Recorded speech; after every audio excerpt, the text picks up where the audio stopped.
Hello students, let us discuss the topic of Doppler effect. So first of all, what is Doppler effect?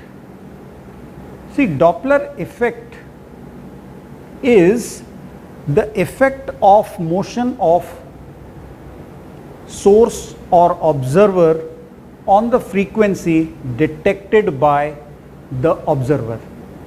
What happens is when an observer or a source is moving, the frequency detected by the observer is different from the real frequency of the source. You must have experienced this effect.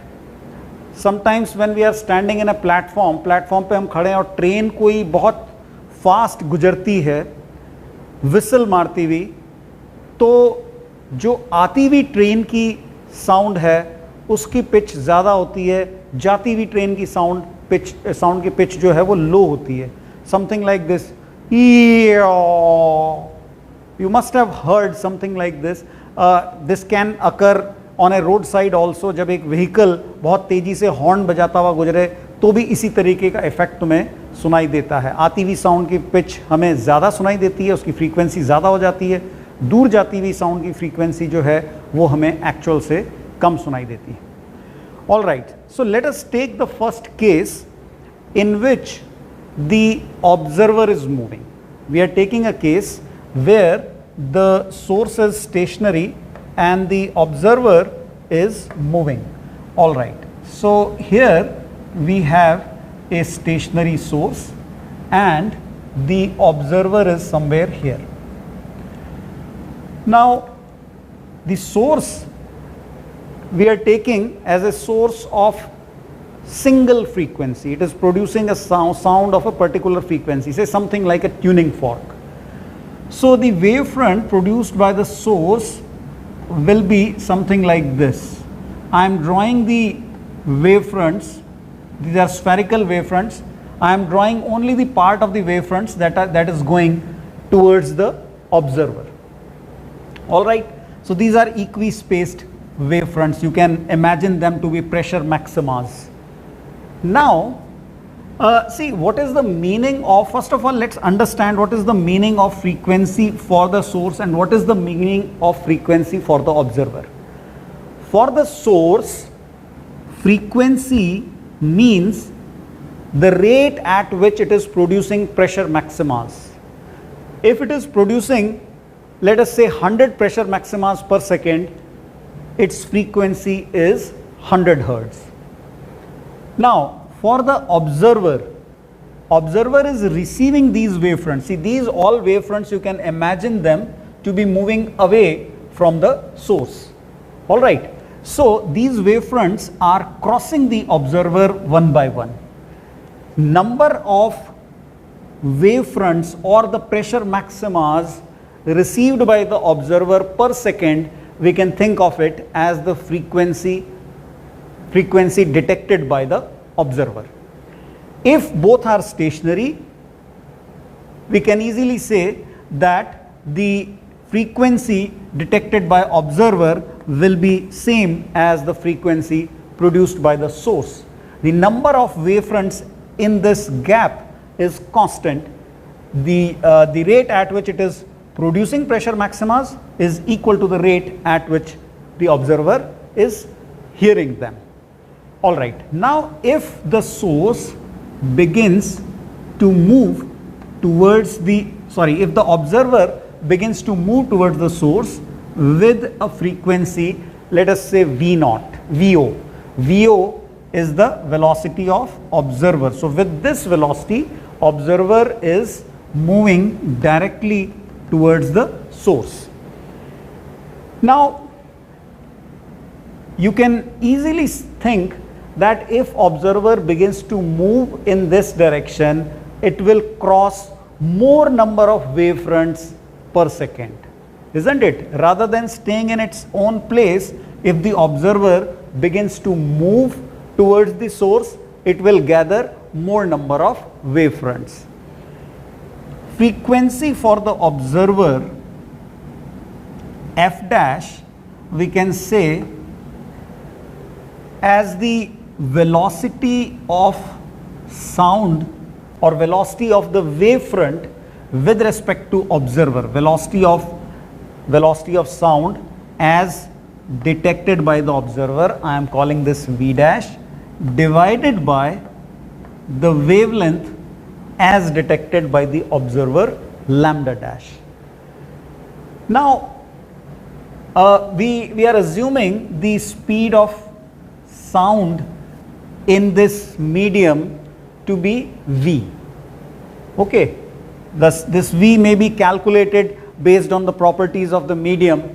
If it is, say, some gas, we can say it will be square root of gamma RT by m. Okay, or if it is some liquid, you can say square root of bulk modulus by density. You know all the results. So this v is the frequency of is the velocity of sound in the medium, or velocity of sound relative to the medium. For the time being, we are assuming medium to be stationary. So f dash, or the frequency detected by the observer, is equal to v dash by lambda dash. V dash means velocity of wavefront relative to the observer, lambda dash means the wavelength as detected by the observer. Now first of all, v dash, the value of v dash in this case, you can easily see that it will be v plus vo.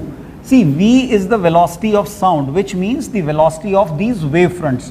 So each of these wavefronts are moving with velocity v in the medium towards the observer, and observer is moving towards these wavefronts. So the velocity as detected by the observer of these wavefronts is v plus vo. What about lambda dash? Lambda dash is let's talk about the original wavelength. Lambda is simply the gap between any of these two pressure maximas. Now if a moving observer detects these maximas, is it going to change? See, the length of any object, even if the observer is moving, of course we are talking about the usual velocities in a few meters per second. So in such case, this gap remains the same. It's a matter of practical observation. So lambda dash is not going to change. Lambda dash is same as lambda. Okay, what was the value of lambda? We can relate this v f with lambda, v and f with lambda. We can say that the original wavelength lambda here is equal to the speed of sound divided by the frequency. This is the well-known equation of waves. Okay, so if I put this value of lambda here, what do I get for f dash? I get f dash equal to v plus vo divided by, if I put lambda here, v and f will come in the numerator. So this is the result for frequency detected by the observer when observer is moving with a velocity vo directly towards the source. What happens if the observer is, let us say, moving away from the source rather than towards the source? You can just see that this value of velocity of sound as detected by observer, in this case it will become v minus vo rather than v plus vo if the source is going away. See, the speed of these wavefronts is same as the speed of sound v, and if observer is moving in this direction, of course we are assuming vo to be less than v. Our observer is not moving so fast that its velocity becomes more than the speed of sound. If its velocity actually becomes more than the speed of sound, in that case he will not be able to hear any sound because he is moving faster than sound. So these wavefronts will only be able to chase it, they will not be able to reach the observer at any moment of time, and the observer will not listen to any sound. So we are not considering that case. Our observer is having a velocity less than the speed of sound. So if the observer is moving away, in that case the sign here will become negative rather than positive. So you will take a positive sign when the observer is moving towards the source. You will take a negative sign here if the observer is going away. Remember, the frequency increases if the observer approaches the source. It decreases if observer goes away from the source. All right. So this was the case, simple case of observer moving towards the source. Let us now come to a more interesting case where the source moves towards observer. Okay, so the case of moving source. Now in this case, first we must think that the diagram of wavefronts that I had drawn for stationary source. See, in case of stationary source, the diagram of wavefront was concentric spheres, isn't it? The wavefronts were all concentric. Now if the source begins to move in a particular direction, will the diagram of wavefronts remain the same, or is it going to have any change? Will the shape of wavefront change, or the spheres will no longer be concentric, something like that? See, what happens if the source is moving, the wavefronts are still going to be sphere, because the speed of sound is same in all directions. We are assuming an isotropic medium. The meaning of isotropic medium is that its properties do not depend on direction. So if the properties of medium do not depend on direction, accordingly speed of sound will not depend on direction. So the sound from any point spreads uniformly in all directions, and we can expect spherical wavefronts. But if the position of source is changing, the wavefronts will not remain concentric. Let me draw a diagram of wavefronts in case of moving source.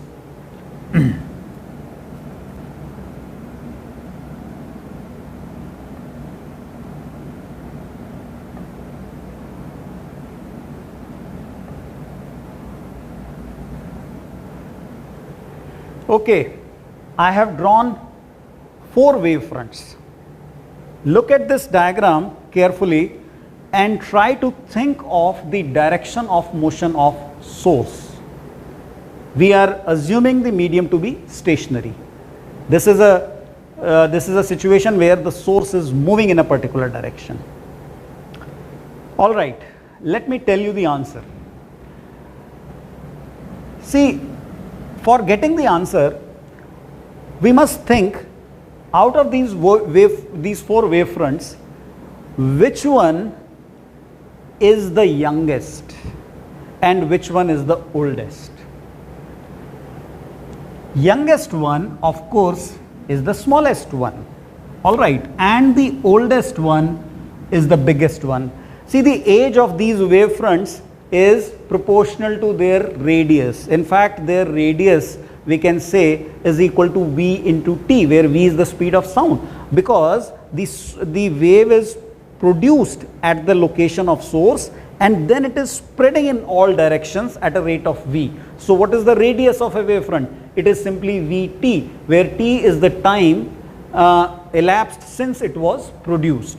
जितनी देर पहले वो produce हुआ था, मान लो t time पहले produce हुआ था, तो उसके उस वेवफ्रंट का रेडियस होगा vt. सो जो सबसे छोटा है वो यंगेस्ट है, उसकी एज सबसे कम है. जब ये सबसे छोटे वाला वेवफ्रंट प्रोड्यूस हुआ था तो सोर्स कहाँ था? सोर्स इसके सेंटर पे था. जब इससे बड़े वाला वेवफ्रंट प्रोड्यूस हुआ था तो सोर्स इससे बड़े वाले के सेंटर पे होगा, यानी यहाँ कहीं पे होगा. जब ये और बड़े वाला वेव फ्रंट प्रोड्यूस हुआ था तो सोर्स इसके सेंटर पे होगा, यहां कहीं पे। जब ये सबसे बड़े वाला वेव फ्रंट प्रोड्यूस हुआ था तो सोर्स इसके सेंटर पे था, यानी यहां कहीं पे था। तो सोर्स पहले यहां था जब ये बड़ा वेव फ्रंट प्रोड्यूस हुआ, और सोर्स बाद में यहां आया जब ये छोटा वेव फ्रंट प्रोड्यूस हुआ। इसका मतलब सोर्स किस डायरेक्शन में मूव कर रहा है? राइट नहीं, the source is moving towards left.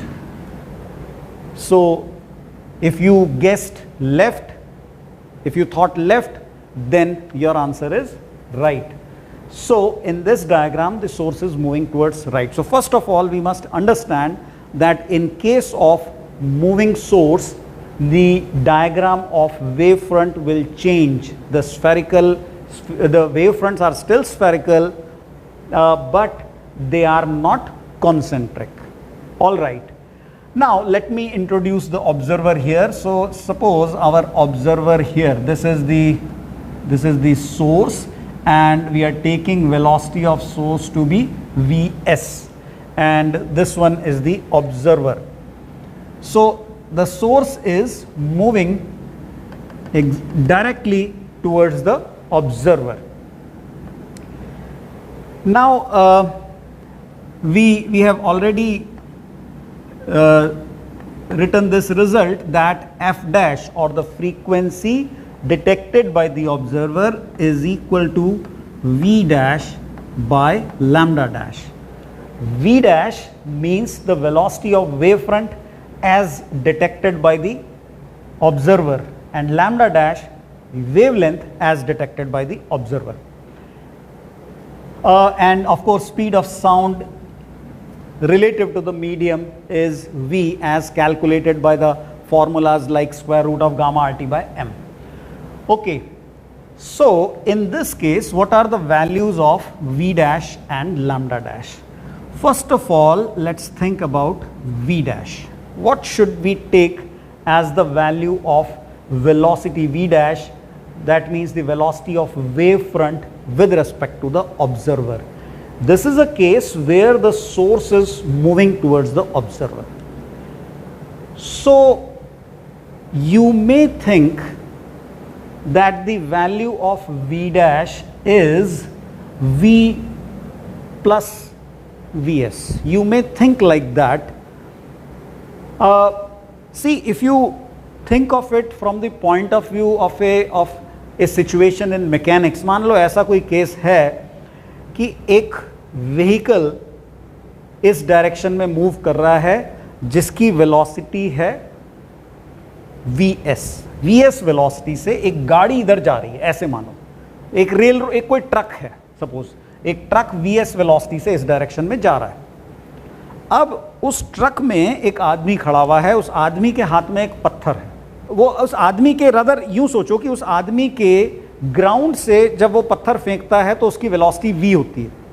अब वही आदमी इस चलते हुए ट्रक से अगर इसी डायरेक्शन में, ट्रक की ही डायरेक्शन में पत्थर अगर फेंकेगा तो उसकी वेलोसिटी क्या हो जाएगी? अगर हम मैकेनिक्स के तरीके से सोचें तो हम कहेंगे कि भाई ये वेलोसिटी v प्लस vs हो जाएगी, क्योंकि जब वो एक स्टेशनरी जगह या एक ग्राउंड से जब वो पत्थर फेंकता है तो उसकी वेलोसिटी v होती है। अब अगर वो व्हीकल पहले से v वेलोसिटी से चल रहा है, उसके ऊपर वो आराम से खड़ा है और फिर वो पत्थर फेंकेगा उसी डायरेक्शन में, तो वेलोसिटी v प्लस vs हो जाएगी। तो ऐसा मैकेनिक्स में होता था, लेकिन देखो हमें एक बात ये समझनी पड़ेगी कि पत्थर पत्थर होता है और वेव वेव होती है। पत्थर में और वेव में डिफरेंस है। पत्थर का इनर्शिया होता है, वेव का इनर्शिया नहीं होता है। Wave is the name of a pattern of maximas and minimas. Here we have pressure maximas and minimas. In case of string wave we have crust and troughs, like that. So wave is the name of wave motion means the motion of a pattern or a motion of a disturbance. The value of v dash is simply v. Some of you may be surprised a little, but the value of v dash is simply v. Reason is that the speed of sound in a medium is decided completely by the properties of medium and nothing else. Source कुछ भी करके wave की speed को change नहीं कर सकता. Source क्या decide करता है? सोर्स डिसाइड करता है फ्रीक्वेंसी, किस रेट से वो वाइब्रेट करता है source. That is the frequency of the sound, the original frequency of sound, that is decided by the source. लेकिन वेव एक बार जब मीडियम में आ जाती है तो उसकी स्पीड जो है it is completely decided by the properties of medium, और मीडियम की प्रॉपर्टीज सोर्स के चलने से बदलने वाली नहीं है. So v dash is simply v. Remember our observer is stationary. So जो भी स्पीड इस साउंड के वेव फ्रंट्स की हम रिलेटिव टू द मीडियम निकालेंगे वही इस ऑब्जर्वर के लिए है, क्योंकि ऑब्जर्वर रिलेटिव टू मीडियम नहीं मूव कर रहा है. So v dash is equal to v. All right, what about lambda dash? You can see it in the diagram that the wavelength has decreased. The gap between these two pressure maximas has actually decreased. So it's not the same as the original wavelength of sound. What was the original wavelength of sound? The original wavelength of sound was v by f, where f is the original frequency of sound and v is the speed of sound. अगर source stationary होता तो हमें ये wavelength मिल रही थी. अब देखो, अगर सोर्स मूव करता है तो उससे वेवलेंथ पे क्या फर्क पड़ता है, इसको हम एक अलग डायग्राम से समझ लेते हैं. मान लो कि यहाँ पे सोर्स पहले था और इसने एक वेव प्रोड्यूस की थी. मैं एक मैग्नीफाइड व्यू बना रहा हूँ, तो वो वेव अभी यहाँ पहुँची है और अब ये दूसरी वेव जस्ट प्रोड्यूस करने वाला है. तो ये तो हो गई वेवलेंथ, ये तो हो गई ट्रू वेवलेंथ अगर ये सोर्स स्टेशनरी है. अब अगर इसी वेव को प्रोड्यूस करते करते ये सोर्स यहाँ से मूव करके सपोज यहाँ पे आ गया, सोर्स इतना मूव कर गया अगर, तो जो वेवलेंथ बचेगी वो ये रह जाएगी. This is our lambda dash. So lambda dash has decreased, as we can see here. ये वाले वेव फ्रंट्स जो हैं ये पास पास आ गए हैं, तो lambda dash of course is less than lambda. कितना कम है ये हम इस डायग्राम्स को देख के पता लगा सकते हैं. एक वेव को प्रोड्यूस करते करते सोर्स जितना आगे गया है वेवलेंथ उतनी ही डिक्रीज हो गई है. सोर्स की वेलोसिटी हम जानते हैं कि ये vs है, तो vs multiplied by the time period, this is the distance by which the wavelength has decreased. We can say that lambda dash is equal to lambda minus vs into t. T is the time taken by the source to produce one wave. That means it is the time gap between the two pressure maximas, or simply it is the reciprocal of frequency. So I can write lambda as v by f, and I can replace this time here by 1 upon f. Time period is simply reciprocal of frequency. So lambda dash finally becomes, I will write it here, 1 upon f common, or you can say simply v minus vs by f. All right. So now let me write the expression for f dash finally. F dash is equal to this upon this, so it becomes v divided by v minus vs multiplied by f. So if the source is moving towards a stationary observer, this is the expression for apparent frequency. In case the frequency of course has increased, because you can see denominator v minus vs is less than v. So in this case also the frequency has increased. So whether the observer moves towards the source or the source moves towards observer, in both these cases frequency increases, and this is also a practical observation. You must have observed this also.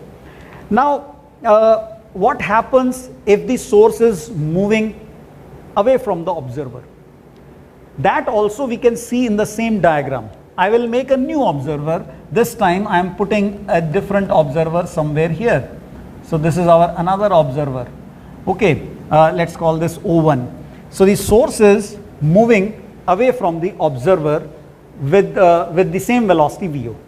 If you look at this diagram, the gap between the wavefronts this time has increased. The value of this apparent wavelength is more than the true wavelength V by F. Again, let's come to this diagram if you want to see it in detail. See, the original wavelength, we can give this by the same distance lambda on the other side. Okay, now if the source moves this way, the wavelength has increased. For our observer O1, the wavelength will become VST plus lambda. So it is VST plus lambda. So in the same result, you can make a change that if the source is moving away from observer, in that case we will have a positive sign here. This sign will be positive. Even in this result, you can generalize by putting a positive sign here. So when will we use negative sign and when we will use positive sign? Negative तब use करेंगे जब source observer की तरफ आ रहा है, उस case में frequency बढ़ती है, और पॉजिटिव साइन डिनोमिनेटर में तब यूज होगा जब सोर्स ऑब्जर्वर से दूर जा रहा है, उस केस में फ्रीक्वेंसी कम होती है. ठीक है, अब देखो हम एक ऐसा केस ले लेते हैं जिसमें, अच्छा इस चीज को अभी तक जो हमने पढ़ा है पहले इसको थोड़ा सा समराइज कर लेते हैं, उसके बाद इससे आगे चलेंगे.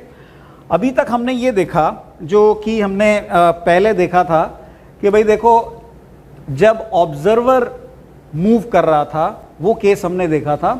इसमें हमने ये देखा कि फ्रीक्वेंसी, ऑब्जर्वर जब सोर्स की तरफ जा रहा था तो हमने देखा कि फ्रीक्वेंसी बढ़ जाती है. ठीक है ना, हमने ये देखा था कि फ्रीक्वेंसी बढ़ जाती है, पॉजिटिव साइन न्यूमरेटर में हम यूज करेंगे. और ये फ्रीक्वेंसी क्यों बढ़ी ये भी जानना जरूरी है.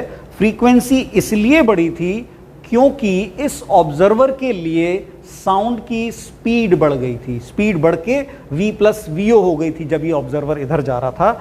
लैम्डा में कोई चेंज नहीं था, ऑब्जर्वर के चलने की वजह से वेवलेंथ, अपैरेंट वेवलेंथ में कोई चेंज नहीं आया, लेकिन ऑब्जर्वर के मोशन से जो साउंड की स्पीड है वो उसके रिलेटिव चेंज हो गई थी, इस वजह से फ्रीक्वेंसी चेंज हुई. ठीक है ना. अब अगर हम दूसरे अभी वाला जो नया वाला केस देखें जिसमें कि सोर्स चल रहा था, तो इसमें तुम समझ सकते हो कि जो साउंड की स्पीड है रिलेटिव टू द ऑब्जर्वर वो चेंज नहीं होती है. साउंड की स्पीड जो है lambda dash V dash, it is equal to V. भले ही सोर्स कितनी भी तेज वेलोसिटी से चले, हमें पता है कि साउंड की स्पीड जो है it is decided completely by the properties of medium. So source के चलने से साउंड की speed relative to medium change नहीं होती है. ओके, सो फ्रीक्वेंसी फिर क्यों बदली? फ्रीक्वेंसी बदली है because of change in wavelength as detected by the observer. When the source moves towards the observer, you can see the gap between these wave fronts in the direction of motion has reduced. और इसको हमने यहाँ पे निकाल के भी देखा था कि जो लैम्डा डैश है it will become lambda minus VST if the source is moving towards observer, lambda plus VST if the source is moving away from the observer. तो सोर्स के मोशन की वजह से जब फ्रीक्वेंसी चेंज होती है तो उसका कारण क्या है कि वेवलेंथ जो है detected by the source, wavelength detected by the observer जो है वो बदल गया है. साउंड की स्पीड इस केस में सेम है. तो दोनों केसेस में हम देख रहे हैं कि फ्रीक्वेंसी के चेंज होने का जो रीजन है वो बिल्कुल अलग अलग है. ऑब्जर्वर के मोशन के केस में फ्रीक्वेंसी के चेंज होने का कारण क्या था कि ऑब्जर्वर के रिलेटिव वेव की वेलोसिटी बदल गई थी. इस केस में, मूविंग सोर्स के केस में, फ्रीक्वेंसी के चेंज का कारण क्या है कि वेवलेंथ जो है वो चेंज हो गया है। तो ये इनके कॉज भी हमें ध्यान रखना ज़रूरी है। यही इंपॉर्टेंस है इन डेरिवेशंस की, जिसमें कि हम क्लियरली सिचुएशन को विजुलाइज कर सकते हैं। अब देखो, अगर सोर्स और ऑब्जर्वर दोनों मूव करते हैं तो क्या होगा। इसी डायग्राम में मैं क्या करता हूं कि सोर्स को चलवा देता हूं, सॉरी ऑब्जर्वर को चलवा देता हूं। सोर्स तो ऑलरेडी चल रहा था, हमने देखा था वेव फ्रंट बदल गए हैं। तो इसी मूविंग सोर्स के लिए अब मैं ऑब्जर्वर को भी ले रहा हूं कि ये वीओ वेलोसिटी से टुवर्ड्स सोर्स चलना शुरू कर देता है। तो इस केस में ऑब्जर्वर के लिए फ्रीक्वेंसी क्या होगी। Again let us think of it like this, f dash is equal to v dash by lambda dash. बिल्कुल बेसिक से सोचेंगे। V dash speed of sound with respect to the observer, ये मतलब होता है वी डैश का। Speed of sound हम जानते हैं कि सोर्स चल रहा है, उसके बावजूद भी ये v ही है, decided by the properties of medium. और अब अगर ऑब्जर्वर इन वेव फ्रंट्स की तरफ जा रहा है तो इसके रिलेटिव साउंड की वेलोसिटी क्या हो जाएगी, ये हो जाएगी v प्लस vo। सो v डैश की जगह हमें v प्लस vo लेना है। अब ये सोचो कि इस ऑब्जर्वर के चलने से क्या वेवलेंथ पे कोई फर्क पड़ेगा, क्या ये जो गैप था इन दो पॉजिटिव मैक्सिमा, इन दो प्रेशर मैक्सिमास का, क्या इस ऑब्जर्वर के चलने से वो गैप बदल जाएगा। हम जानते हैं उसमें कोई चेंज नहीं आने वाला है। तो इसलिए लैम्डा डैश की वैल्यू जो हमने निकाली थी ऑब्जर्वर स्टेशनरी वाले केस में, सोर्स मूविंग वाले केस में, वो वैल्यू लैम्डा डैश की हम यहाँ पे यूज कर सकते हैं। यानी कि लैम्डा डैश हो जाएगा v minus v s by f. So the result for f dash when both observer and source are moving towards each other can be given by v plus vo divided by v minus vs multiplied by f. F dash equal to this. Okay, let me make this a little more clear. So f dash, this is the expression for f dash when both source and observer are moving towards each other. ये ध्यान रखो कि source observer की तरफ move करेगा, frequency बढ़ती है। Observer source की तरफ मूव करेगा, उसका भी इफेक्ट फ्रीक्वेंसी को बढ़ाने वाला है। लेकिन ये दोनों इफेक्ट एक दूसरे से इंडिपेंडेंट हैं। सोर्स के चलने की वजह से वेवलेंथ में फर्क पड़ता है, ऑब्जर्वर के चलने की वजह से जो वेव की वेलोसिटी है as detected by the observer उसमें फर्क पड़ता है। तो इसीलिए जो ऑब्जर्वर वाला एक्सप्रेशन है, ऑब्जर्वर वाली जो टर्म है वो न्यूमरेटर में आ रही है, और सोर्स वाली टर्म क्योंकि वो लैम्डा को इफेक्ट करती है इसलिए वो डिनोमिनेटर में आ रही है। अगर इनकी डायरेक्शंस डिफरेंट हों तो क्या होगा। अगर ये ऑब्जर्वर दूर जा रहा होता सोर्स से अवे की तरफ, उस केस में क्या होगा बहुत आसानी से तुम गेस कर सकते हो। इसमें कोई हाई फाई साइंस की ज़रूरत नहीं है। अगर ऑब्जर्वर दूर जा रहा होगा तो ये साइन नेगेटिव हो जाएगा क्योंकि उसके रिलेटिव साउंड की स्पीड कम हो जाएगी। और अगर जो है सोर्स ऑपोजिट डायरेक्शन में चल रहा होगा उस केस में क्या होगा, उस केस में डिनोमिनेटर को हमें बड़ा करना पड़ेगा, फ्रीक्वेंसी कम हो जाएगी, वेवलेंथ बढ़ जाएगी, जैसा कि हमने इस वाले केस में देखा था। तो इस एक्सप्रेशन को ओवरऑल हम समझ लेते हैं प्रॉब्लम्स के पॉइंट ऑफ व्यू से कि भाई ये तुम देख ही रहे हो किस टाइप के एक्सप्रेशन है, v प्लस या माइनस vo है, डिनोमिनेटर में v प्लस या माइनस vs है, o न्यूमरेटर में आ रहा है और s डिनोमिनेटर में आ रहा है। इसका कॉज मैं तुम्हें बता चुका हूं, क्योंकि जो ऑब्जर्वर का मोशन है वो वेलोसिटी को इफेक्ट कर रहा है, सोर्स का जो मोशन है वो वेवलेंथ को इफेक्ट कर रहा है। ये इसका कारण है। अच्छा, जहां तक साइन का सवाल है तो अपने माइंड में ये बात रखो कि कोई भी चीज, ऑब्जर्वर या सोर्स, अगर वो दूसरी चीज के पास जा रही होगी उसका इफेक्ट फ्रीक्वेंसी को बढ़ाने वाला होगा। तो अगर ऑब्जर्वर सोर्स की तरफ जा रहा है न्यूमरेटर में पॉजिटिव आ जाएगा, अगर सोर्स ऑब्जर्वर की तरफ जा रहा है डिनोमिनेटर में माइनस आ जाएगा क्योंकि फ्रीक्वेंसी बढ़नी है। और अगर उल्टा हुआ तो ये साइन भी अकॉर्डिंगली उल्टे हो जाएंगे।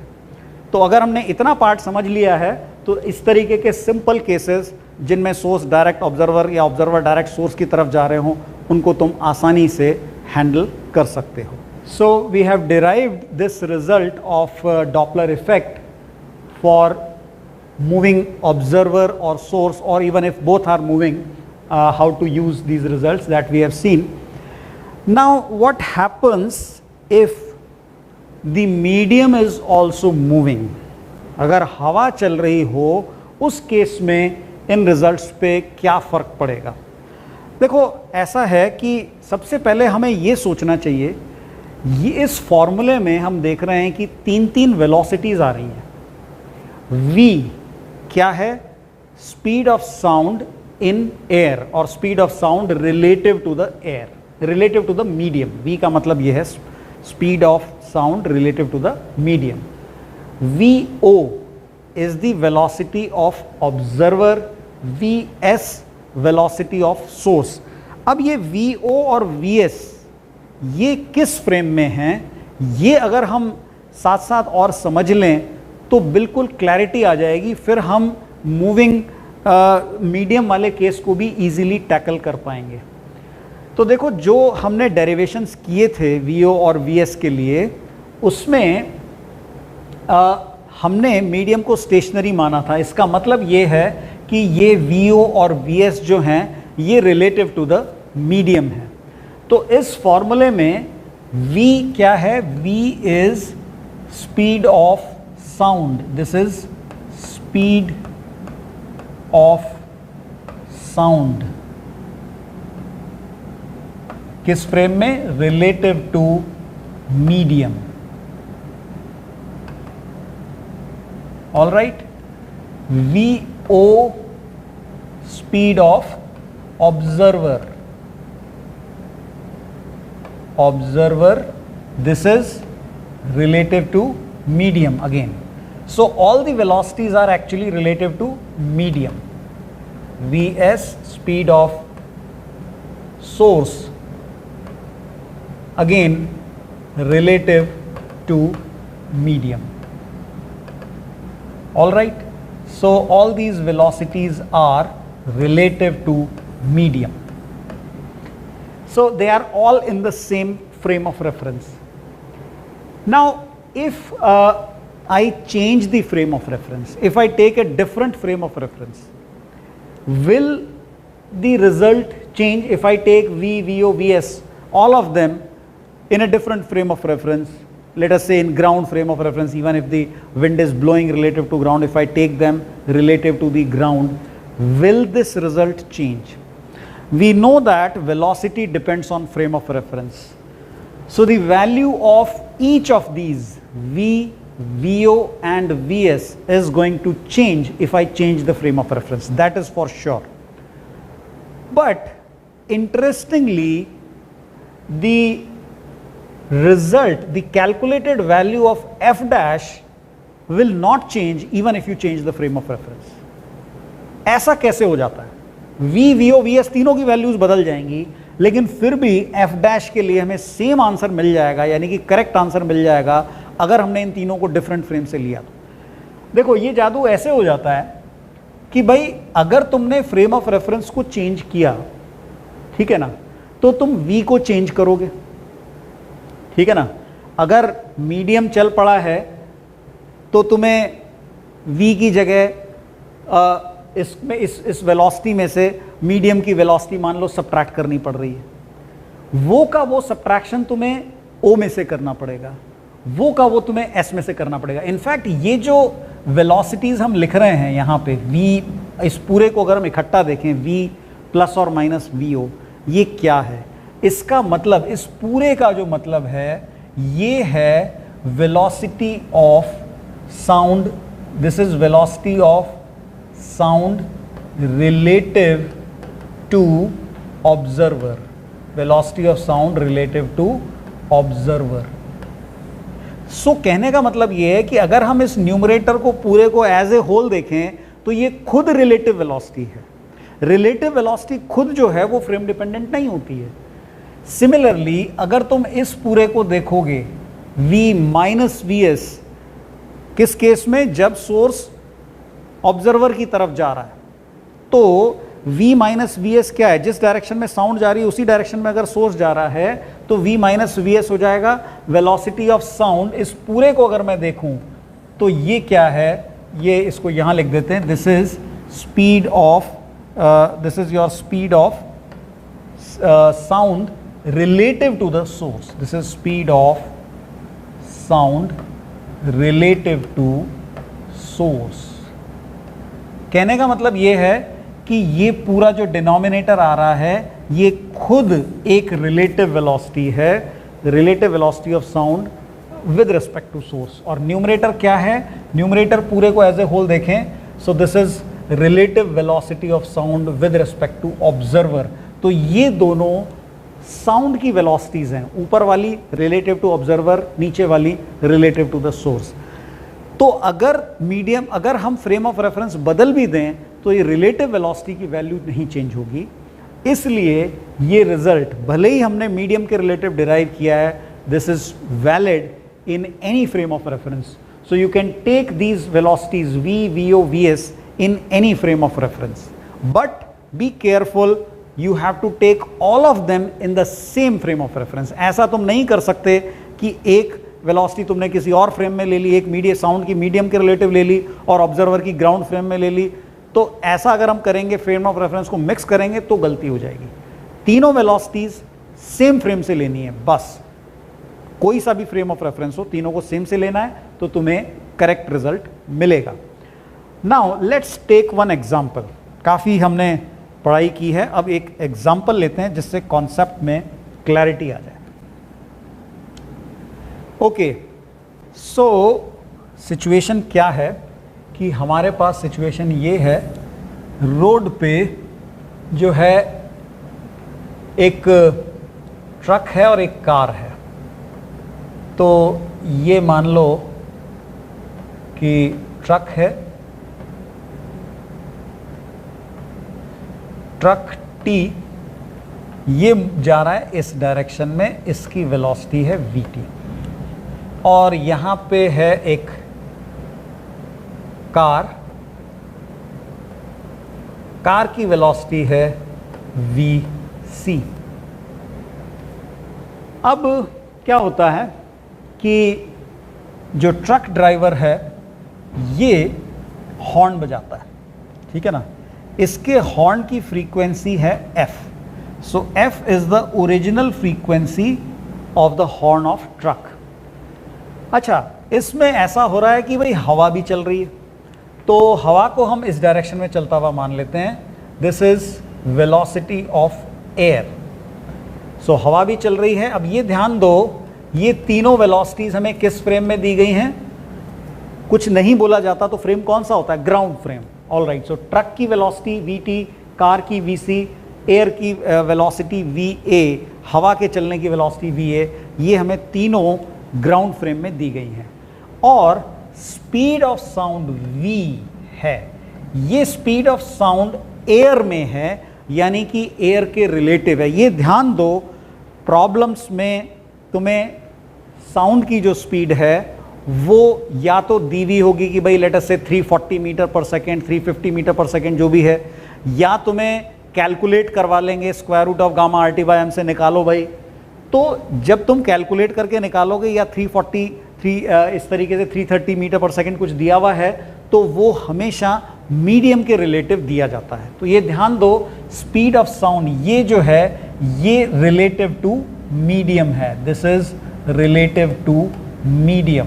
ये हमें ध्यान रखना है कि कैलकुलेशन जब हम फॉर्मूले से भी करेंगे तो ये मीडियम के रिलेटिव आती है। बाकी तीनों वेलोसिटीज हमें ग्राउंड फ्रेम में दी हुई है, तो ये सब हमें दिया हुआ है।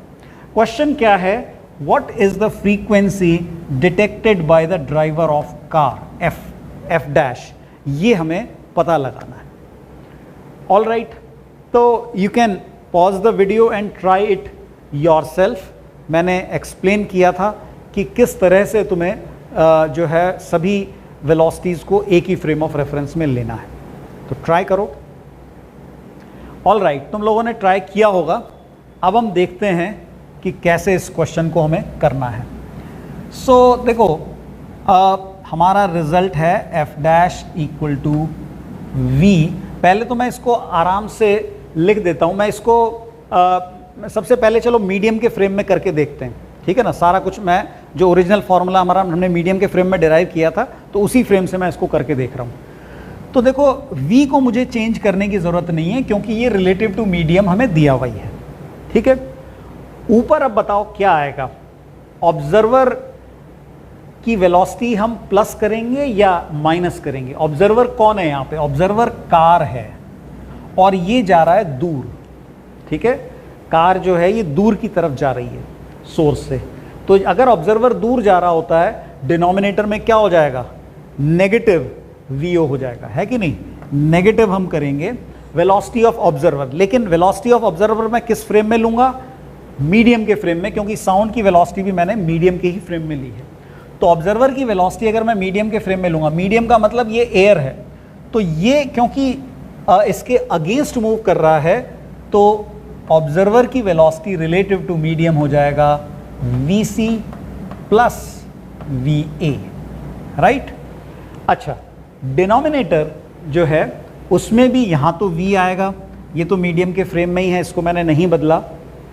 अब सोचो डिनोमिनेटर में साइन क्या होगा, ये सोर्स है, ट्रक जो है उसने हॉर्न बजाया था, तो ये सोर्स है और सोर्स किस तरफ जा रहा है, सोर्स जा रहा है ऑब्जर्वर की तरफ।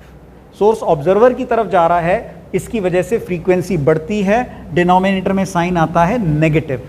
और अगेन मुझे इस वेलोसिटी को लेना है कि मीडियम के रिलेटिव, ठीक है ना।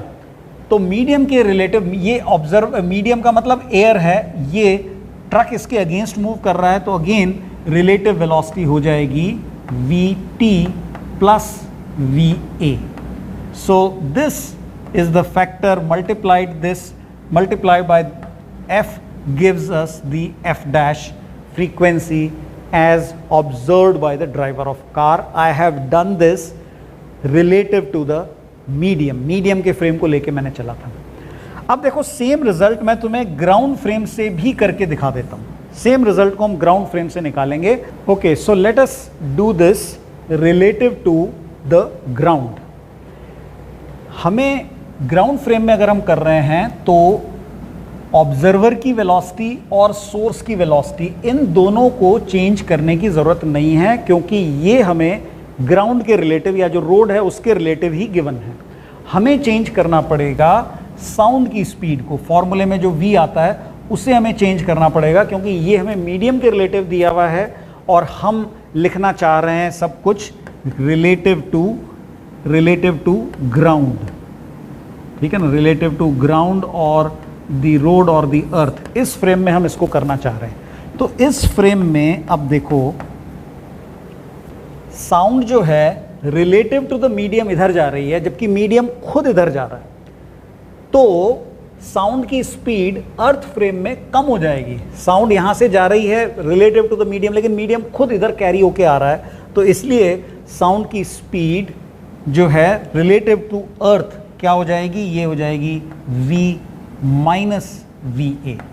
सो फॉर्मूले में हमारा फॉर्मूला क्या है मैं लिख देता हूं। फॉर्मूला हमारा ये था f dash equal to v, यहाँ पे minus vo divided by v minus vs। इस केस में ये अप्लाई हो रहा है क्योंकि ऑब्जर्वर दूर जा रहा है और सोर्स उसको चेज कर रहा है, इसलिए दोनों ही साइन यहाँ पे नेगेटिव हो जाएंगे इनटू f। ये रिजल्ट था। तो इसमें देखो ये जो v है, अब ये सारी वेलोसिटीज मैं ग्राउंड फ्रेम में ले रहा हूं, तो v को जब मैं ग्राउंड फ्रेम में ले रहा हूं तो उसकी जगह मैंने v माइनस va लिखा है।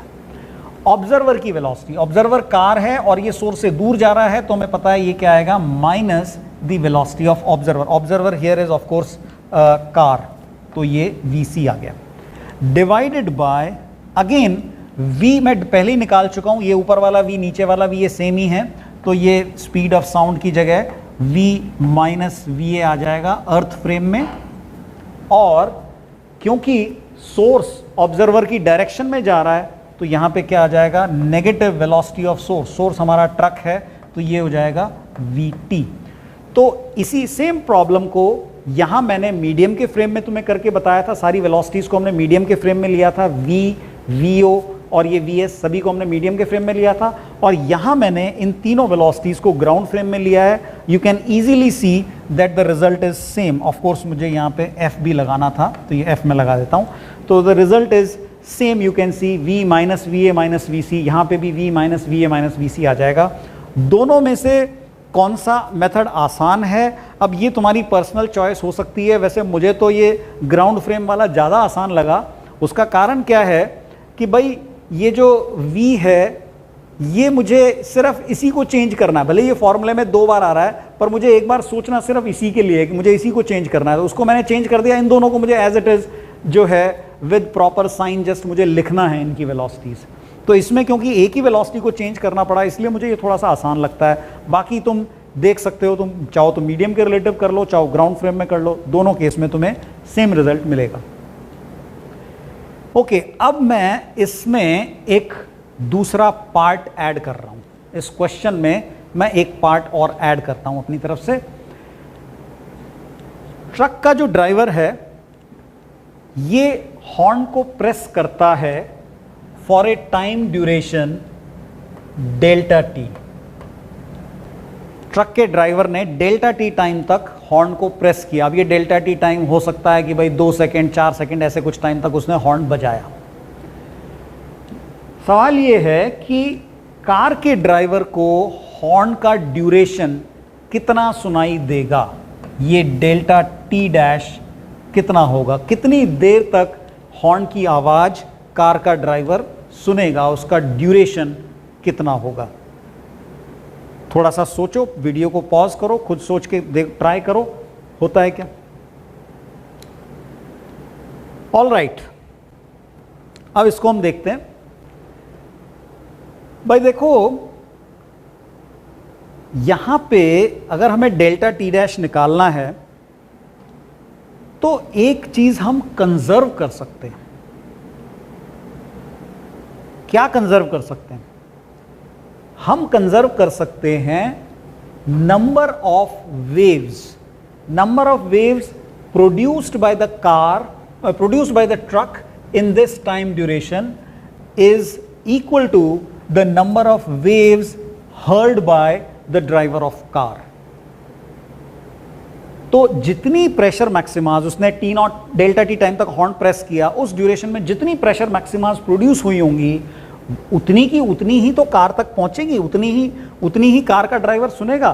तो number of waves produced by the truck, we will put this equal to the number of waves heard by the driver of car. Okay, तो अब देखो इससे हमारी ये प्रॉब्लम कैसे सॉल्व होती है। हाँ, अब देखो कार के ड्राइवर ने, ट्रक के ड्राइवर ने इस टाइम में, डेल्टा टी टाइम में कितनी वेव्स प्रोड्यूस की होंगी। पहले मैं लिख देता हूं इसका बेसिस क्या है। Number of waves produced is equal to number of waves heard by the observer। Okay, तो ये बेसिस है जिससे हम ये ड्यूरेशन निकालेंगे। अब देखो नंबर ऑफ वेव्स प्रोड्यूस्ड, ये डेल्टा टी टाइम में जो कितनी वेव्स प्रोड्यूस होंगी, फ्रीक्वेंसी का क्या मतलब होता है? फ्रीक्वेंसी का मतलब होता है number of waves produced per second. तो डेल्टा टी टाइम में कितनी हो जाएंगी? F into delta T. So F multiplied by delta T, this is the number of waves produced. So this should be equal to the number of waves heard, equal to, तो इस तरफ अब मैं number of waves heard लिख रहा हूं। ये car का ड्राइवर किस रेट से फ्रीक्वेंसी, किस रेट से साउंड सुन रहा है, पर सेकंड कितनी प्रेशर मैक्सिमा सुनता है, वो और कुछ नहीं है, वो तो एफ डैश है जो हमने यहां पे डिराइव किया है, ये एफ डैश ही है। ऑल राइट, तो और अगर ये डेल्टा टी टाइम तक सुनता है तो टोटल कितनी वेव सुनेगा? ये सुन लेगा F dash multiplied by delta T dash. तो बड़ी सिंपल सी बात है, delta T dash will become F delta T divided bye F dash.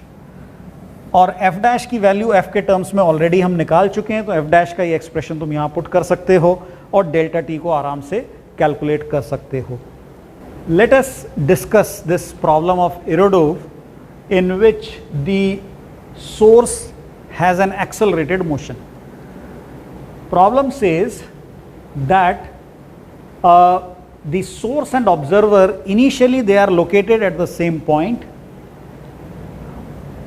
The source starts moving away from the observer with a constant acceleration of 10 meter per second square. Observer remains stationary. The original frequency of source is given as f naught equal to 1700 hertz. Speed of sound in the medium is also given 340 meter per second. Now what we have to find? We have to find the frequency detected by the observer at t equal to t naught. The motion of source starts at t equal to 0. We have to find at t equal to t naught, and the value of t naught is also given 10 seconds. So at t equal to 10 seconds we have to find the frequency detected by the stationary observer. So I hope the question is clear to you. It is the source which is moving with a constant acceleration, this time starting from rest. Okay, so you can pause the video and try to attempt it yourself. All right, let us now discuss this question. See, observer is stationary, source is moving, so our formula says that f dash will be equal to v divided by v. And since the source is moving away, so what will happen to frequency? Frequency will decrease. So denominator should be plus the velocity of source multiplied by the original frequency f. So in case of source moving away from the observer, we know this is the result for frequency. Now the question is, what should I take for this Vs? Value of V is given, value of f is also given. Here the symbol has been used as f naught. We can also do that. We can also use f naught. The value is 1700. That is all right. But what should be the value of Vs? Now, most of you, I will say, might have used this Vs as A multiplied by T naught. If you have used S as a T naught, then I will say your answer is wrong. It is given in the question that we have to find the frequency registered by the observer at t equal to t naught, but we cannot take the velocity of source as a t naught. What is the reason? Reason is that the speed of sound is finite, it is not infinite. That means the sound will take some time in coming back from the source to the observer. कुछ time लगेगा ना sound को वापस आने में. Question क्या कह रहा है कि ऑब्जर्वर ने 10 सेकंड पे जो फ्रीक्वेंसी सुनी है वो हमें बतानी है. 10 सेकंड पे जो साउंड सोर्स ने प्रोड्यूस की थी वो तो आगे निकल चुकी, वो तो जो है बाद में पहुंचेगी इसके पास. 10 सेकंड पे ऑब्जर्वर जो साउंड सुन रहा है वो साउंड कुछ देर पहले प्रोड्यूस हुई होगी. क्यों? क्योंकि साउंड को सोर्स से ऑब्जर्वर तक आने में भी कुछ टाइम लग जाता है. इसलिए ये ए टी नॉट नहीं होगा, ये ए T1 होगा. T1 वो टाइम है जबकि वो साउंड प्रोड्यूस हुई थी जो कि t equal to T naught पे सुनी गई. तो हम T1 के बारे में ये भी कह सकते हैं कि ये जो T1 है this is definitely less than T not. क्यों? क्योंकि साउंड को वापस आने में कुछ टाइम लगा. तो अब सवाल ये उठता है कि भाई T1 को हम कैसे निकालें. How to find the value of this T1. एक बार अगर हमें T1 मिल गया बाकी का काम हमारा आसान है. फॉर्मूला हम ऑलरेडी लिख चुके हैं. V और एफ नॉट की वैल्यूज गिवन है, ए भी गिवन है, ए टी वन को सिंपली यहां पुट करेंगे, हमें एफ डैश मिल जाएगा। ओके, टी वन को देखो निकालने के लिए जो कॉन्सेप्ट काम में आएगा वो कॉन्सेप्ट दरअसल काइनेमैटिक्स का कॉन्सेप्ट है। सी, जब हम डॉपलर इफेक्ट पढ़ते हैं तो हम काइनेमैटिक्स से नहीं बच सकते। Doppler effect is about the motion of source and observer, और जब चीज़ें चल रही हैं तो काइनेमैटिक्स तो काम में आएगी ही, ठीक है ना। अब देखो T1 को हम कैसे निकालेंगे। तो T1 टाइम पे, T1 वो टाइम है जबकि वो साउंड प्रोड्यूस हुई, वो साउंड सोर्स ने प्रोड्यूस की, जो कि ultimately T equal to T0 पे हमारे ऑब्जर्वर तक पहुंची। तो T1 टाइम तक सोर्स कितना दूर चला गया होगा? T1 टाइम तक सोर्स चला गया होगा, सिंपल काइनेमैटिक्स से हम बता सकते हैं, half a T1 square. Initial velocity 0 है, सोर्स रेस्ट से स्टार्ट हो रहा है। Second equation of motion, T1 time में T इक्वल टू T1 पे सोर्स यहाँ है, इसने जो साउंड प्रोड्यूस की है, अब ये साउंड वापस लौट के आएगी। तो ये साउंड वापस लौट के आ रही है, किस तरफ आ रही है? Towards the observer. अब ये जो साउंड वापस लौट के आ रही है, साउंड की जो स्पीड है वो तो कांस्टेंट है। कितनी है भाई? ये हमें गिवन है, v इक्वल टू 340। साउंड को यहां से यहां तक आने में कितना टाइम लगा? टोटल टाइम T0 है, इसमें से T1 टाइम ऑलरेडी खर्च हो चुका है सोर्स के मोशन में, तो बचा हुआ टाइम कितना हुआ? बचा हुआ टाइम है T0 माइनस T1। इतने टाइम में साउंड जो है ये लौट के वापस ऑब्जर्वर तक आई है। तो सेम डिस्टेंस, इसी डिस्टेंस को या यहां से लेके यहां तक के डिस्टेंस को मैं लिख सकता हूं v multiplied by T0 minus T1, क्योंकि साउंड जो है ये तो कांस्टेंट स्पीड से चलती है। All right, so I can just equate these two, ये दोनों एक्सप्रेशन एक ही डिस्टेंस को रिप्रेजेंट कर रहे हैं, तो मैं इनको इक्वेट कर देता हूं, half a T1 square equal to v multiplied by T0 minus T1। तो ये ऑफ कोर्स एक क्वाड्रेटिक इक्वेशन बन गई है, लेकिन तुम सॉल्व करोगे, वैल्यूज दी हुई हैं, तो तुम सॉल्व करोगे, तुम्हें एक valid solution, positive solution T0 के लिए मिलेगा, T1 के लिए मिलेगा। तो उस T1 की वैल्यू को यहाँ पे a इंटू T1 जो है ये सोर्स की स्पीड हो जाएगी। उस समय पे सोर्स की स्पीड लेनी है जबकि वो साउंड प्रोड्यूस हुई थी, जो कि T1 टाइम पे सुनी गई। ऑल राइट, तो ये बस T1 की वैल्यू आते ही फिर प्रॉब्लम सॉल्व है, तुम इसको कैलकुलेट करके इसका आंसर निकाल सकते हो।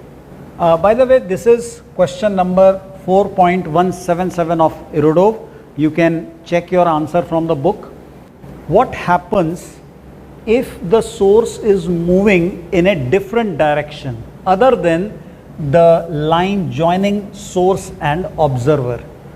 See, in this diagram, the source is moving in this direction, the line joining source and observer is different. So what we do is that we have to take the component of velocity of source in the direction, in the line joining source and observer. So that component you can clearly see is Vs cos theta. Now in this situation, this component Vs cos theta is pointing towards the observer. So in denominator it will be negative Vs cos theta. Frequency will increase as the source is approaching the observer. So basically this Vs cos theta is what? It is the velocity of approach of source towards observer. So if you just make this change, that rather than Vs we will take Vs cos theta, we can solve these questions. But we have to be careful that see, as the source moves, even if the source is moving with constant velocity, this angle will keep on changing. See, the value of theta here has increased, isn't it? So we have to be careful. We have to take the value of cos theta at the moment when the sound was produced, not the moment when the sound is heard by the observer. So we have to be careful in this direction. Now in this situation, the observer itself may also be moving. So if the observer is moving towards the source, you can similarly have a expression plus VO cos phi if the angle made with this direction of the velocity of observer is say phi. But we have to remember, velocity of observer we have to take at the moment when the sound is heard, whereas the velocity of source has to be taken at the moment when the same sound was produced.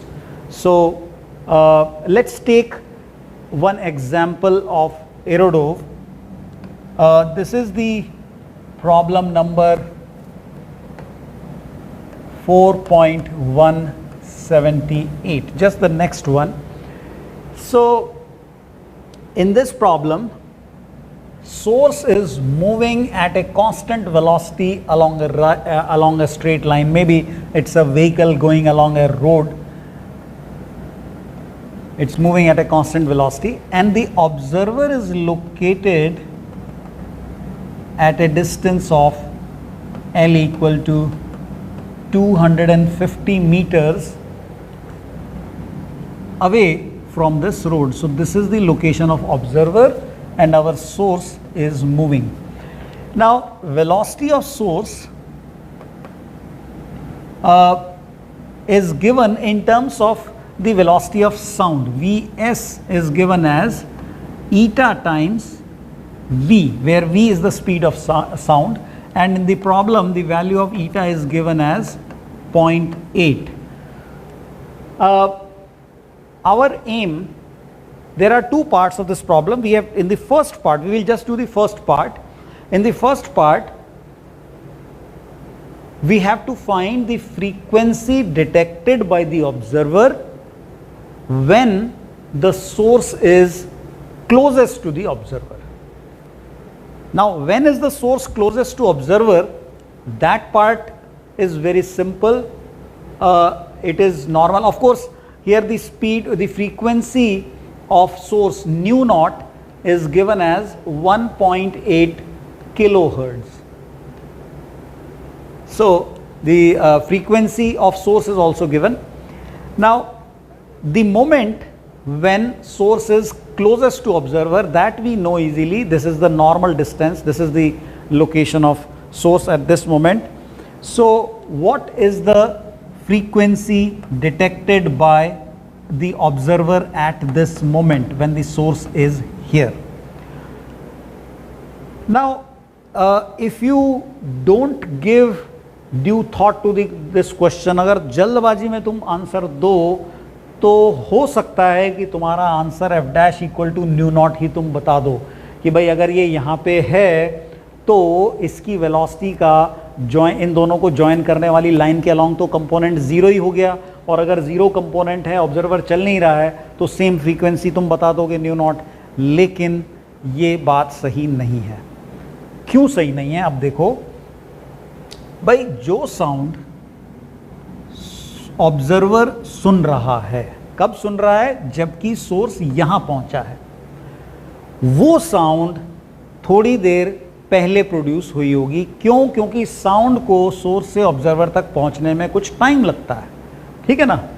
तो let us से कि वो moment यहां था, यहां जब source था तो उसने जो साउंड प्रोड्यूस की, वो साउंड जितने टाइम में ऑब्जर्वर तक पहुंची उतने टाइम में सोर्स जो है वो यहां से यहां आ गया। सबसे पहले हमें ये रियलाइज करना पड़ेगा कि सोर्स की वेलोसिटी हमें उस मोमेंट की लेनी है जबकि वो साउंड प्रोड्यूस हुई थी, जैसे कि अल्टीमेटली ऑब्जर्वर ने उस मोमेंट पे सुना जब सोर्स इसके क्लोजेस्ट है। ऑलराइट, अच्छा, अब सवाल ये आता है कि भाई अब अगर सोर्स की लोकेशन हम ऐसी कुछ ले रहे हैं तो डेफिनेटली ये एक एंगल बन गया थीटा, ठीक है ना। Vs इस डायरेक्शन में है और ये वही केस हो गया Vs cos थीटा, ये कंपोनेंट ऑब्जर्वर की तरफ डायरेक्टेड है। तो इस केस में जो फॉर्मूला है वो क्या यूज़ होगा, ये यहाँ पे हमने लिखा हुआ था। ऑफ कोर्स यहाँ पे ऑब्जर्वर नहीं चल रहा है तो इस पार्ट को मैं हटा सकता हूँ। यहाँ पे ऑब्जर्वर नहीं चल रहा है, सिर्फ सोर्स चल रहा है। तो ये रिजल्ट हम देख चुके हैं ऑलरेडी। तो इस रिजल्ट को यूज करना है, लेकिन सवाल ये है कि ये कौन सा पॉइंट होगा। अगर हमें ये पॉइंट की लोकेशन मिल जाए तो हम इस कॉस थीटा को भी निकाल पाएंगे।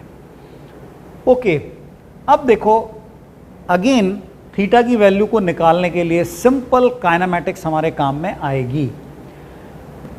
यहां से यहां तक जितने टाइम में सोर्स जाता है उतने ही टाइम में साउंड सोर्स से ऑब्जर्वर तक पहुंच रही है। मान लेते हैं कि वो टाइम t है, तो इजीली हम लिख सकते हैं if this distance is vst then this distance is vt।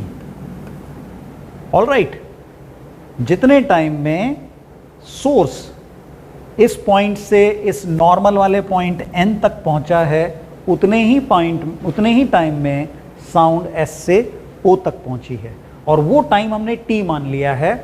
तो अब हमारा काम बड़ा आसान है, हम cos थीटा बड़े आसानी से निकाल सकते हैं। Value of cos theta we can say base upon hypotenuse vs t divided by vt, vs by v है, और ये रेशो क्वेश्चन में दिया हुआ है, vs बाई v का ratio eta is equal to 0.8 है। तो ये वैल्यू हमारे पास ईटा आ गई, वैल्यूज हम लास्ट में पुट कर सकते हैं, ठीक है ना। अब देखो f डैश का रिजल्ट क्या हो जाएगा। f डैश की वैल्यू हमारे पास रिजल्ट था पहले से ही, v ऑब्जर्वर चल नहीं रहा है तो v एज इट इज रहेगा, नीचे आ जाएगा v minus vs cos theta, so v minus vs cos theta, ये रिजल्ट है। तो cos थीटा को तो ईटा के टर्म्स में हम लिख देंगे, वो हमें गिवन ही है। उसके बाद और क्या करना है, इस पूरी इक्वेशन को तुम जो है v से डिवाइड भी कर लो, ठीक है ना। पूरी इक्वेशन को ऊपर नीचे हम दोनों तरफ v से डिवाइड कर लेते हैं। ऑफकोर्स इसको फ्रीक्वेंसी से हमें मल्टीप्लाई करना था। अब अगर पूरी इक्वेशन को मैंने न्यू नॉट इससे डिवाइड किया न्यूमरेटर डिनोमिनेटर में v से, तो देखो क्या रिजल्ट बन जाता है। ये रिजल्ट हो जाएगा f डैश इक्वल टू ये v कैंसिल हो गया 1 divided by 1 minus vs by v cos theta. Okay, so v और vs की वैल्यूज हमें अलग अलग नहीं चाहिए, उनका रेशो चाहिए जो क्वेश्चन में गिवन है।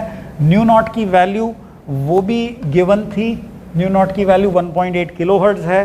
सब पुट कर लो और पुट करके सॉल्व कर लो। मैं एक स्टेप और लिख देता हूँ, f डैश जो है 1 अपॉन 1 माइनस ये भी ईटा है और ये भी ईटा है, तो ये ईटा स्क्वायर्ड हो गया multiplied by new not. Okay, so this is the expression and you can do the calculation and get the answer.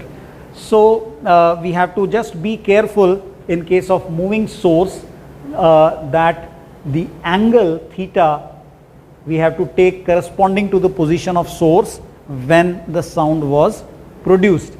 इस क्वेश्चन में भी अगर मैं सोर्स और ऑब्जर्वर को इंटरचेंज कर दूं तो ये क्वेश्चन बहुत आसान हो जाएगा, क्योंकि ऑब्जर्वर की वेलोसिटी या ऑब्जर्वर का एंगल तो तुम्हें उसी मोमेंट पे लेना है जब वो साउंड उस तक पहुंची है, तो उसमें कोई टाइम गैप नहीं है।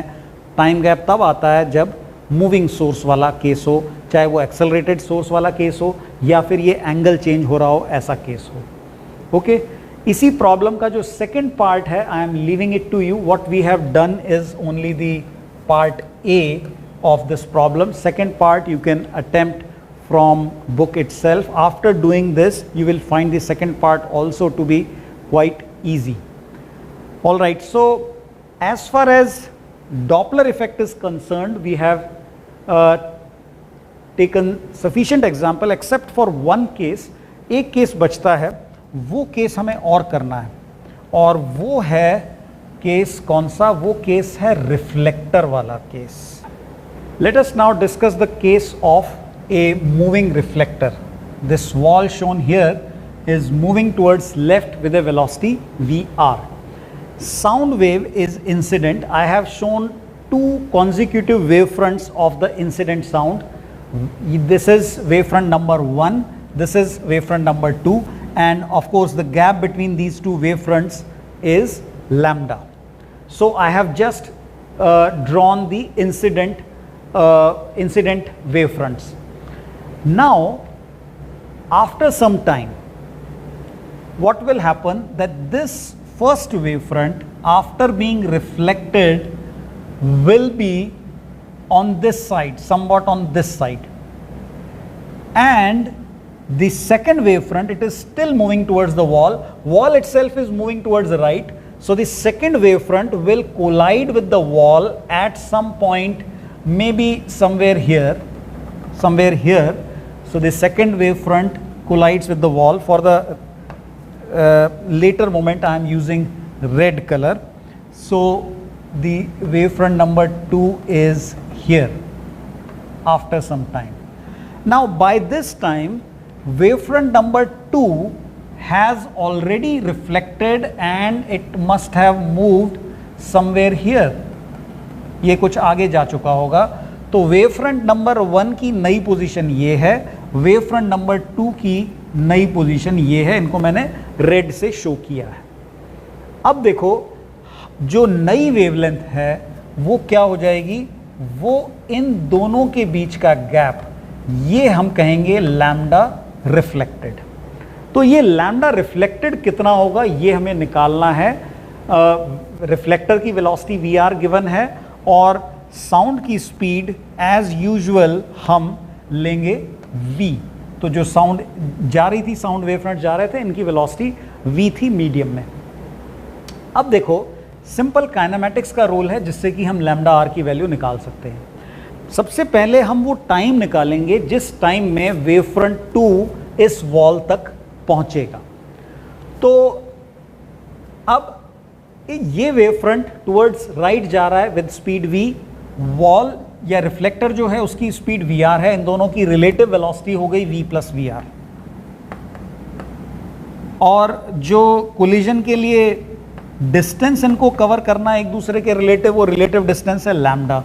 तो मैं लिख सकता हूं lambda upon v plus vr, this is the time t1 let us say at which the collision takes place, or you can say wavefront 2 hits the wall। Okay, इस टाइम में reflector कितना आगे चला होगा, तो रिफ्लेक्टर का जो distance है, रिफ्लेक्टर वी आर वेलोसिटी से ट्रेवल कर रहा है, तो ये टाइम हम we are multiplied by t1 लिख सकते हैं, ठीक है ना। सो इस जगह पे कोलिजन हो रही है, ये भी हमें पता चल गया। अच्छा, अब सोचो कि जो हमारा फर्स्ट वेवफ्रंट था जो कि पहले ही रिफ्लेक्ट हो चुका था, ये रिफ्लेक्ट होके आ रहा है, इसकी वेलोसिटी क्या है, इसकी इस रिफ्लेक्टेड वेवफ्रंट की भी वेलोसिटी v ही है। हमें ऐसा नहीं सोचना है कि जैसे भाई कोई क्रिकेट की बॉल आ रही है और उसको बैट से जोर से हिट किया तो वो ज़्यादा जोर से जाएगी। वेव है, वेव का इनर्शिया नहीं है, वेव को और बॉल में हमें डिफरेंस समझना है। भले ही रिफ्लेक्टर कितनी भी तेज मूव कर रहा हो, वेव की वेलोसिटी जो है it is decided only by the medium. तो ये जो रिफ्लेक्टेड वेवफ्रंट है हमारे, ये भी सेम वेलोसिटी v से चल रहे हैं, ये दोनों रिफ्लेक्टेड वेवफ्रंट भी सेम वेलोसिटी v से चल रहे हैं। मीडियम के रिलेटिव वेलोसिटी इनकी चेंज नहीं होती है, ये सिर्फ मीडियम की प्रॉपर्टीज़ पे ही डिपेंड करती है। तो इसका मतलब ये जो डिस्टेंस है, कौन सा, फर्स्ट वेवफ्रंट का distance with respect to our starting point where the first wavefront was reflected by the reflector, ये डिस्टेंस हो जाएगा v multiplied by t1। तो मैंने इसमें दो मोमेंट शो किए हैं। पहला मोमेंट जब फर्स्ट वेवफ्रंट इस वॉल को हिट कर रहा था, दूसरा वाला पीछे था, ठीक है। दूसरा मोमेंट मैंने रेड कलर से शो किया है, फर्स्ट वेवफ्रंट रिफ्लेक्ट होके यहाँ आ चुका है, ये v वेलोसिटी से चल रहा था साउंड की स्पीड से, vt1 इसको टाइम लगा। और जो सेकंड वेव फ्रंट है वो वॉल से कोलाइड कर रहा है, वॉल इसकी तरफ आ रही है, कितना टाइम लगेगा वो टाइम हमने यहाँ लिख लिया।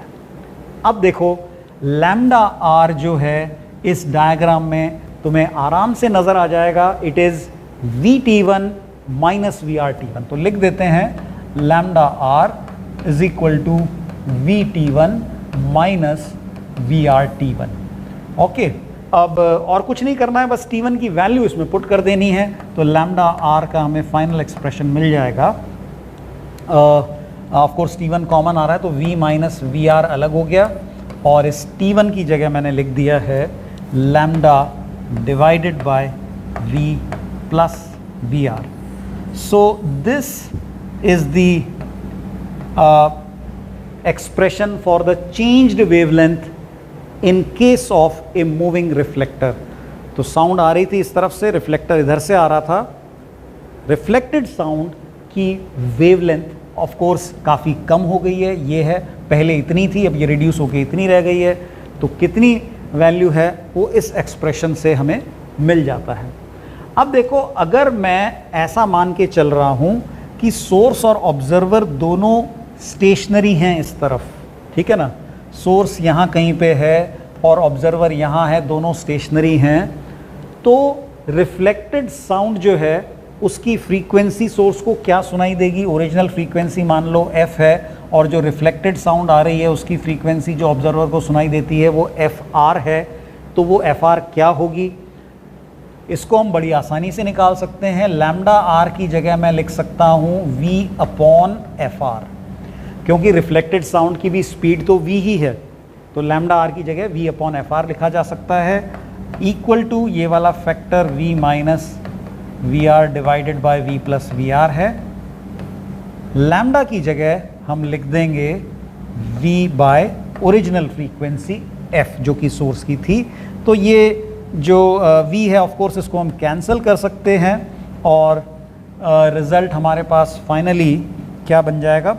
रिज़ल्ट बन जाएगा, इस fr को उधर ले जाओ, f को इधर ले जाओ, तो fr के लिए रिज़ल्ट हो जाएगा v plus V R divided by v minus V R times f। सो जिस फैक्टर से वेवलेंथ डिक्रीज हो रही थी उसी फैक्टर से फ्रीक्वेंसी बढ़ जाएगी। एंड ऑफ कोर्स ये वो सिचुएशन हमने ली है जिसमें सोर्स और ऑब्जर्वर स्टेशनरी हैं, सिर्फ ये वॉल चल रही है, ठीक है ना। ऑब्जर्वर अगर चल रहा होगा तो अकॉर्डिंगली तुम्हें जो है यहाँ पे साउंड की speed with respect to observer लेनी होगी, तो वो एडजस्टमेंट तुम कर लोगे तो वैसे क्वेश्चंस को भी सॉल्व कर सकते हो।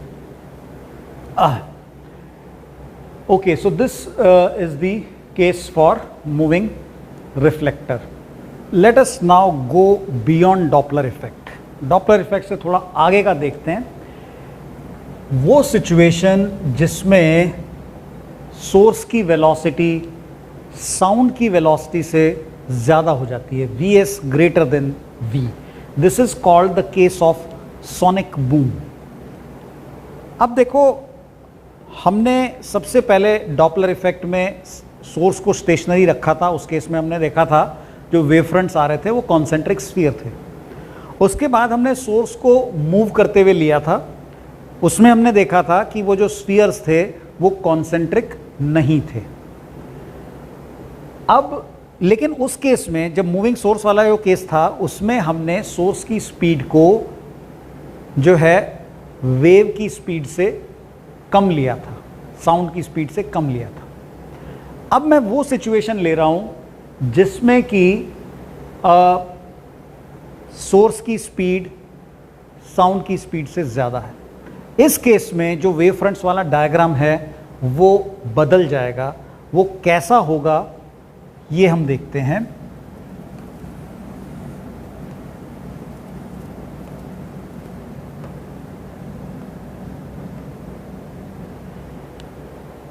जो वेव फ्रंट्स हैं वो अब भी स्फीयर हैं, लेकिन ये स्फीयर्स अब इंटरसेक्ट करने लगे हैं।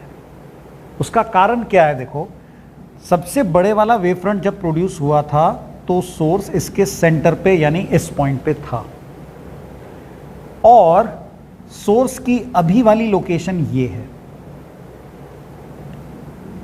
साउंड की स्पीड v है, तो t टाइम में साउंड ने जो डिस्टेंस ट्रैवल किया है वो है vt। इतने ही टाइम में सोर्स ज़्यादा डिस्टेंस ट्रैवल कर लेगा क्योंकि उसकी स्पीड साउंड की स्पीड से ज़्यादा है।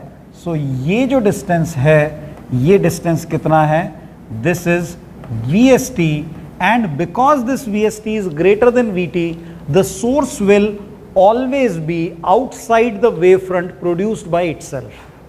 So if the source is outside the wavefront produced by itself, the next sphere, next spherical wavefront is going to intersect with the earlier spheres, earlier spherical wavefronts. So that is why we have a diagram of these intersecting spheres. Okay. Now this is a very interesting case because in this situation the wavefronts of a single source are superimposing. जो भी हमने superposition के cases पढ़े हैं उनमें हमने दो या दो से ज़्यादा सोर्सेज को लिया है कि भाई उनसे प्रोड्यूस जो वेव हैं वो सुपर इम्पोज होती हैं। ये एक ऐसा केस है जिसमें एक ही सोर्स की जो साउंड है वो सुपर इम्पोज हो रही है, जो वेव फ्रंट अलग अलग टाइम पे प्रोड्यूस किए गए थे वो आपस में सुपर इम्पोज हो रही है। तो इसका इफेक्ट क्या होता है, एज ए रिजल्ट हमें सुपरपोजिशन से एक वेव फ्रंट मिलता है और वो वेव फ्रंट बनाने का तरीका ये है कि हमें इन वेव फ्रंट्स का बेसिकली एनवेलप बनाना है। इन वेव फ्रंट्स का अगर हम एनवेलप बना लें, एनवेलप का मतलब क्या होता है, एनवेलप एक मैथमेटिकल टर्म है। देखो एनवेलप का मतलब होता है ऐसा कर्व या ऐसा सरफेस जो कि उस फैमिली के सभी कर्व्स या सभी सरफेसेस को टच करता हो। तो अब जैसे इन सारे स्फीयर्स की, you can call these spheres, क्योंकि ये रिलेटेड है आपस में, you can call this as a family of spheres. इन सब स्फीयर्स को टच करता हुआ सरफेस कैसा होगा, तुम इजीली विजुलाइज कर सकते हो कि ये एक कोन बन जाएगा। तो इसलिए मूविंग सोर्स, और वो भी क्या, स्पीड उसकी वेव की स्पीड से ज़्यादा, ऐसे केस में हमें एक ही सोर्स से प्रोड्यूस हुए वेव फ्रंट आपस में सुपर इम्पोज हो जाते हैं और रिजल्टेंट वेव फ्रंट जो है हमें एक कोनिकल वेव फ्रंट के फॉर्म में मिलता है। अच्छा, अब देखो ये सिचुएशन जो है, मान लेते हैं इस सिचुएशन को एक प्रैक्टिकल फॉर्म में हम इमेजिन करते हैं। सपोज ये जो सोर्स है वो एक कोई सुपरसोनिक प्लेन है। फाइटर जेट्स जो होते हैं उनकी स्पीड साउंड की स्पीड से भी कई गुना ज़्यादा होती है, ज़्यादा हो सकती है। तो ये मान लो कोई एक एयरफोर्स वाला एक फाइटर प्लेन है और ये मान लो हमारे सिर के ऊपर से उड़ के जाता है और इसकी स्पीड साउंड से अगर ज़्यादा है तो ये इस तरीके का एक कोनिकल वेव फ्रंट बनाएगा। अब मान लो ये ग्राउंड है, ग्राउंड पे हम मान लेते हैं कि यहाँ कहीं पे कोई ऑब्जर्वर है, इस जगह पे एक ऑब्जर्वर है यहाँ पे। तो इस ऑब्जर्वर को जस्ट अभी साउंड सुनाई दी है। क्यों? क्योंकि ये वेव फ्रंट जो कि कोनिकल वेव फ्रंट है ये इसके कानों तक अभी पहुंचा है। प्लेन इसके सिर के ऊपर से उड़ के जा चुका है, यहां से प्लेन इसके सिर के ऊपर से उड़ के जा चुका है, इसको पता ही नहीं चला, इसको पता अब चल रहा है जबकि वेव फ्रंट इस तक पहुंचा है। अच्छा, दूसरी बात ये कि ये जो वेव फ्रंट है इसकी आवाज़ इसको कैसी सुनाई देगी, तो ये आवाज़ काफ़ी लाउड साउंड होती है क्योंकि इस पे कई सारे वेव फ्रंट्स की एनर्जी सुपर इम्पोज हुई हुई है। तो it is a quite a loud sound, that is why we call it sonic boom. Boom means it is a very loud sound. अच्छा, अब अगर कोई पूछे कि भाई इसकी फ्रीक्वेंसी क्या है, तो फ्रीक्वेंसी इसकी वेल डिफाइंड नहीं है। उसका कारण क्या है कि बहुत सारे वेव फ्रंट्स यहाँ पे सुपर इम्पोज हो रहे हैं। ये बात सही है कि सोर्स हमारा कांस्टेंट वेलोसिटी से उड़ रहा है, लेकिन हम जानते हैं कि एंगल जो है सोर्स का, ये Vs का with the line joining source and observer, ये लगातार बदला है, ये एंगल कंटिन्यूसली चेंज हो रहा है। तो जो साउंड इसको मिल रही है उसमें, क्योंकि ये सारे वेव फ्रंट कई सारे सुपर इम्पोज्ड हैं, तो वो मिक्स्ड फ्रीक्वेंसी की साउंड है। In fact it is a noise, it doesn't have one frequency. तो ये एक नॉइज के जैसी अनप्लेजेंट साउंड होती है और सडनली एक लाउड साउंड के फॉर्म में सुनाई देती है। इसको हम कहते हैं सोनिक बूम। अच्छा, अब यहाँ पे कैलकुलेशन क्या है, क्या की जा सकती है, तो ये जो इस कोन का एंगल है भाई, सेमी वर्टिकल एंगल थीटा, इस एंगल को हम निकाल सकते हैं। बहुत ही आसान काइनेमेटिक्स है। ये हमने ऑलरेडी देखा था इस डायग्राम में कि भाई जितने टाइम में साउंड सोर्स की ओरिजिनल पोजीशन से यहाँ तक पहुँची है उतने ही टाइम में सोर्स इतना आगे निकल गया है। तो इस डिस्टेंस को मैंने वी टी लिखा हुआ है, इसको वी एस टी लिखा हुआ है, ठीक है ना। तो ये वी टी बेसिकली स्फीयर का रेडियस है। अब देखो रेडियस और टेंजेंट हम जानते हैं परपेंडिकुलर होते हैं, ठीक है ना। तो ये एक राइट एंगल ट्राइंगल बन गया है। इस राइट एंगल ट्राइंगल में हमें क्या मिल रहा है, थीटा के सामने परपेंडिकुलर और ये हाइपोटेनस है हमारे सामने, तो हम इजीली साइन थीटा की वैल्यू लिख सकते हैं। Sine theta is equal to V T divided by V S T. So T is cancelled and the semi-vertical angle of this cone sin theta is V divided by Vs। अच्छा, अब देखो ये of course ऐसे cases के लिए ही valid है जबकि Vs greater than V हो। Vs is greater than V obviously, otherwise ये मोर देन 1 हो जाएगा अगर v greater than V S हो, और साइन थीटा मोर देन 1 पे जो है हम जानते हैं कि इनवैलिड सॉल्यूशन होता है, थीटा की हमें कोई वैल्यू नहीं मिलेगी। तो ये कोण उसी सिचुएशन में फॉर्म होगा जब V S more than v हो, जिसको कि हम सोनिक बूम का केस कह रहे हैं। अच्छा, बाय द वे एक जनरल नॉलेज में हो सकता है तुमने पढ़ा हो मैक नंबर के बारे में। मैक नंबर क्या होता है कि जैसे ये जो सुपरसोनिक प्लेन्स हैं इनकी स्पीड साउंड की स्पीड से ज़्यादा होती है, तो साउंड की स्पीड से जितने गुना इस प्लेन की स्पीड होगी उतना मैक नंबर बताया जाता है। यानी कि मैक नंबर 2 का मतलब हुआ इस प्लेन की वेलोसिटी साउंड की स्पीड से डबल है। मैक नंबर 3 का मतलब हो जाएगा कि ये 3 टाइम्स है। तो बेसिकली मैक नंबर क्या है, Mach number is speed of source divided by speed of sound. Source की स्पीड साउंड से जितने गुना है वो होता है मैक नंबर। सो ये जो साइन थीटा है इसको अगर तुम मैक नंबर के फॉर्म में लिखना चाहो तो तुम लिख सकते हो it is reciprocal of Mach number. Okay, so इसको रेसिप्रोकल ऑफ मैक नंबर के टर्म्स में भी हम लिख सकते हैं। अच्छा, ये जो वेव्स हैं क्या शॉक वेव्स तुमने कभी देखी हैं? पढ़ हम साउंड रहे हैं लेकिन मैंने क्या बोला, क्या तुमने शॉक वेव्स को कभी देखा है? आई एम श्योर तुमने देखा होगा। एक सिचुएशन सोचो, तुम किसी लेक के किनारे खड़े हो और उस लेक में स्पीड बोट चल रही है, ठीक है ना। कई बोट्स होती हैं बहुत फास्ट चल रही होती है, मोटर बोट चल रही है ऐसा मान लो। तो जब मोटर बोट चल रही होती है तो पानी की तरंगें जो हैं वाटर वेव्स, उनका शेप वी के जैसा हो जाता है कि नहीं उनके पीछे। इसको नए डायग्राम में अगर हम बनाएं तो जैसे अगर तुम देखो कि ये कोई एक बोट जा रही है, ठीक है, और इसके पीछे पानी की वेव्स जो हैं इनका शेप कुछ इस तरीके का हो जाता है। पानी में बोट चल रही है और इस सिचुएशन में ऐसा शेप आ जाता है। तो ये भी दरअसल शॉक वेव्स है, सेम थ्योरी है। साइन थीटा तुम इस तरीके से निकाल सकते हो। देखो क्या है कि पानी की जो वेव है उनकी स्पीड काफ़ी कम होती है, तो अगर कोई बोट थोड़ी ज़्यादा वेलोसिटी से चले तो उसकी वेलोसिटी ईजीली जो वाटर वेव्स हैं उनकी वेलोसिटी से ज़्यादा हो जाएगी। तो सोर्स की वेलोसिटी अगर वेव की वेलोसिटी से ज़्यादा हो गई तो क्या होगा, ऐसा शॉक वेव फ्रंट बन जाएगा। अब ये जो है ये दरअसल एक 2 डायमेंशनल केस है। साउंड तो क्या है 3 डायमेंशन चलती है, पानी वाली वेव्स 2 डायमेंशनल है। तो यहाँ पे हमें ये कोन दिखने की बजाय, कोन की बजाय इस कोन की क्रॉस सेक्शन नज़र आ रही है जो कि वी के फॉर्म में है, और ये एंगल थीटा भी तुम उसी कॉन्सेप्ट से कैलकुलेट कर सकते हो।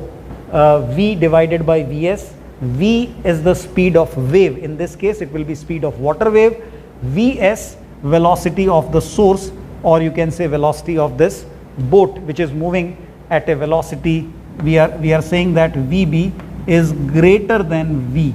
This is the speed of wave, this is the v speed of boat. So the angle sine theta using same concept can be written as V divided by VB. So shock waves can be seen also in such a situation, and it is a two-dimensional case, so you just see it in the form of V rather than a cone in the three-dimensional case.